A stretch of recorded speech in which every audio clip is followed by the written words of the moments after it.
할렐루야. 오늘 말씀은 베드로전서 2장입니다. 신령한 집으로 세워가라 라는 주제로 말씀을 전하겠습니다. 하나님의 말씀과 은혜로 거듭난 성도들은 주님의 거룩함을 닮아가는 삶을 삽니다.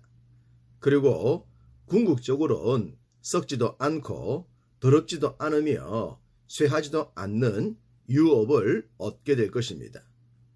그렇다면 주님의 거룩함을 닮아가는 삶이란 구체적으로 어떤 모습일까요? 1절, 모든 악독과 모든 기만과 외식과 시기와 모든 비방하는 말을 버리는 것입니다. 악독, 기만, 시기, 비방은 인간관계에서 암과 같은 것들입니다. 건강한 사람도 전염성이 강한 암에 걸리면 생명이 위태롭듯 이런 말과 행동은 모든 좋은 관계를 파괴시켜 버릴 것입니다. 만약 거듭난 성도들이 그리스도의 거룩함을 닮아가는 자들이 이런 말과 행동을 한다면 그의 정체성에 의문이 가지 않겠습니까?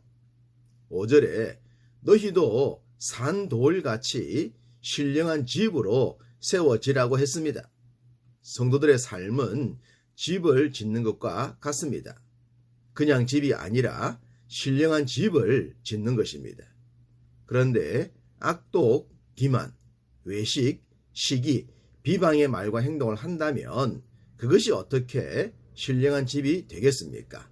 쓰레기 보관소에 불과하죠. 결코 하늘의 유업을 받을 수가 없을 것입니다. 하나님께서 기뻐하시는 신령한 집이 되기 위해선 신령한 것을 섭취해야 합니다. 2절, 갓난 아기들 같이 순전하고 신령한 젖을 사모하라. 이는 그로 말미암아 너희로 구원에 이르도록 자라게 하려 함이라. 순전하고 신령한 젖은 갓난 아이들을 건강하게 자라게 할 겁니다. 당연히 순전하고 신령한 하나님의 말씀을 받고 행한다면 영적인 성장이 있겠죠. 베드로는 이것을 구원에 이르도록 자라게 하는 것이라고 했습니다. 믿음 생활에서도 성장과 발전은 필수입니다. 순전하고 신령한 집으로 세워져 가는 우리들의 믿음 생활의 지향점은 언제나 동일합니다. 살아있는 돌이신 예수께 나아가는 것이기 때문입니다. 살아있는 돌, 공중에 떠있는 돌, 머릿돌 등등은 예수님을 비유하는 표현들입니다. 산돌, 신령한 집으로 세워진다는 표현의 특징은 성장과 발전과 변화라고 하겠습니다. 살아있는 존재는 이런 모습을 보입니다. 당연히 우리들의 믿음도 살아있다면, 세워져 간다면 성장과 발전과 변화를 보일 줄로 믿습니다. 지금까지 말씀드린 산돌이신 예수님에 대한 내용은 믿는 우리들에게 너무나도 자연스러운 말씀입니다. 그렇지만 믿지 않는 자들에겐 전혀 다릅니다. 8절, 부딪히는 돌과 넘어지게 하는 바위가 바로 그것입니다. 우리에겐 생명의 돌이지만 믿지 않는 자들은 그 돌에 부딪히기도 하고 걸려 넘어지기도 하는 것입니다. 믿는 자들에겐 보배이지만 건축자들에겐 쓸모없어 버려지는 돌과 같은 것입니다. 그렇다면 어떻게 이렇게 큰 차이가 생기는 걸까요? 그것은 가치관 때문입니다. 무엇이 더 귀하며 무엇이 하찮은가에 대한 가치관의 차이 말입니다. 미켈란젤로의 다윗이라는 조각상은 세계적으로 아주 유명합니다. 이 유명한 조각상이 탄생한 비화엔 버려진 큰 바위가 있었다는 겁니다. 2명의 조각가에 의해 사용되다 버려졌던 바위. 그래서 그런 바위로 원하는 조각품을 만들기 불가능하다고 했을 때 미켈란젤로의 눈에는 이 바위 속에 숨어 있는 다윗이 보였습니다. 동일한 바위라도 보는 이에 의해 달라집니다. 그것이 바로 가치관의 차이입니다. 감사하게도 우리에겐 예수님이 머릿돌이 되고 부딪히거나 걸려 넘어지는 것이 아니라 살아있는 돌이 되어주신 것이 감사할 뿐입니다. 사실 우리도 그리스도를 인격적으로 만나기 전에는 산돌에 걸려 넘어졌던 존재입니다. 그렇지만 이제는 달라졌죠.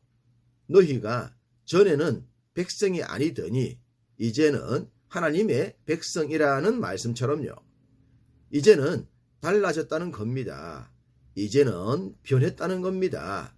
이제는 성장하고 발전하고 있다는 겁니다. 그런 우리를 향해 너무나도 멋진 말씀이 주어졌습니다. 9절, 너희는 택하신 족속이요 왕같은 제사장들이요 거룩한 나라요 그의 소유가 된 백성이니 이는 너희를 어두운 데서 불러내어 그의 기이한 빛에 들어가게 하신 이에 아름다운 덕을 선포하게 하려 하심이라. 할렐루야, 아멘. 많은 사람들 가운데 특별하게 선택을 받았습니다. 왕이요 제사장과 같은 존재로 승격되었습니다. 신령한 집처럼 거룩한 나라의 1등 시민이 되었고요. 옛 주인 사탄의 권세에서 벗어나 하나님의 소유로 대변신을 했습니다. 그리고 이제는 우리에게 이 아름다운 것들을 선물로 주신 하나님을 선포할 수 있는 삶을 살게 하신 것입니다. 이와 같이 확실한 하나님의 은혜를 체험했다면 우리의 삶도 확실해야 할 것입니다. 그래서 13절 이하에서는 세상의 법들 앞에서 성도들이 어떻게 살아야 하는지를 말씀을 하십니다. 먼저 인간의 모든 제도를 주를 위하여 순종하라고 했습니다. 그 대상이 왕이든 총독이든 말입니다. 아마도 당시 사람들은 권력의 상징이라고도 할 수 있을 왕과 총독은 순종의 대상이 아닌 투정의 대상으로 여겼을 수도 있습니다. 물론 대다수의 경우는 순종했겠지만 말입니다. 억지로라도 말이죠.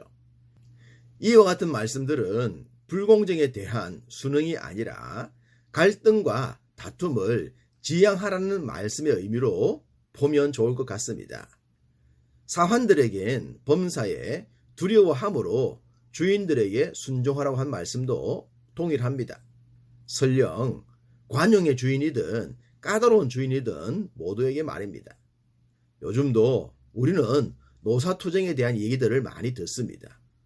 약자의 권리를 위한 과정이겠지만 그것이 오히려 또 다른 선의의 피해자를 만들어내는 경우도 많지 않습니까? 만약 왕과 총독, 주인이 권력을 남용하지 않고 수하의 사람들에게 존중받을 수 있다면 얼마나 좋겠습니까? 그러니 이런 말씀을 너무 한쪽에서만 보지 말고 서로의 관점에서 보면 오해가 적어질 것 같습니다. 20절에 선을 행함으로 고난을 받고 참으면 이는 하나님 앞에 아름답다고 했습니다. 종과 하인이 주인을 향한 정당한 요구로 인해 고난을 받는다면 그건 아름다운 일입니다. 왕, 총독, 주인이 시대의 흐름에 맞춰 수하의 사람들을 대했다면 그것 또한 아름다운 일이지 않겠습니까? 주님은 자신을 죽이려는 세력들 앞에서도 본을 끼쳐 그 자취를 따라오게 하셨다고 했습니다.